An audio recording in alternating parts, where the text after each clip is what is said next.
Gates Jones, everyone. Can I stand up? Yes, please do.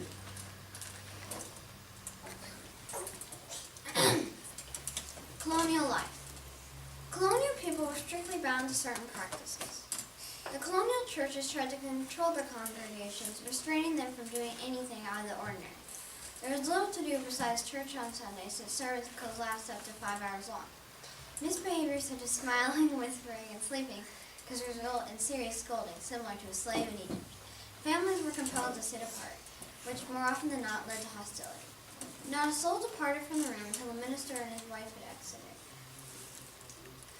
During the dreadful lecture, one particular fellow, titled the Tithing Man, marched about with a stick that had a knob on one end and a fox's tail on the other. This vile pole was used as a warden for order, and children dreaded the solemn figure of the Tithing Man approaching to assign blows on their head. Cooperating was imperative to the church's establishment during colonial times. Colonial decrees were exceedingly discourteous. One fellow spoke improperly of the governor, and as a result, his tongue was punctured and he was excommunicated.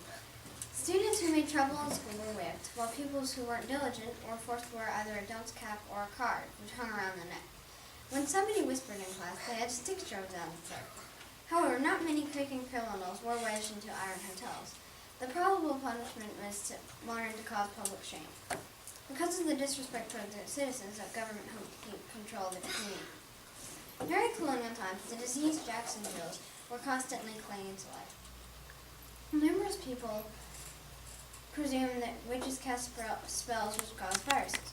Few physicians were accessible at the time, and the only antidotes were herbs.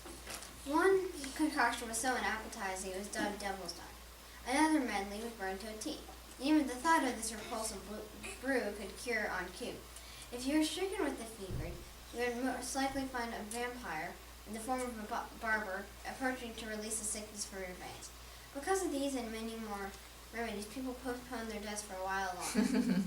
Colonial practices were not very enjoyable. Colonial people had very little options in their lives due to the strictness of the practices. Very good.